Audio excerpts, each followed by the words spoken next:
এক নম্বরে নিয়ত করা সুন্নাত, 2 নম্বরে বিসমিল্লাহ পড়া সুন্নত, 3 নম্বরে 2 হাতের কবজি সহ 3 বার দোয়া সুন্নাত, 4 নম্বরে মেসওয়াক করা সুন্নত, 5 নম্বরে কুলি করা সুন্নাত, 6 নম্বরে 3 বার করা সুন্নত, 7 নম্বরে নাকে পানি দেওয়া সুন্নাত, 8 নম্বরে সমস্ত মুখ 3 বার ধোয়া সুন্নত, 9 নম্বরে 2 হাতের কনুই সহ 3 বার দোয়া সুন্নাত, 10 নম্বরে সমস্ত তা একবার মাসে করা সুন্নত, 11 নম্বরে কান ও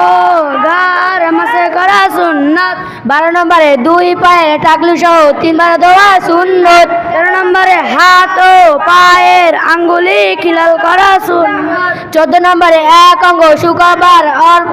অপর অঙ্গ দ্রুত করা সুন্নত, ওজুর শেষে কালেমায়ে শাহাদাত পড়া সুন্নাত। মাশাআল্লাহ। মাশাআল্লাহ।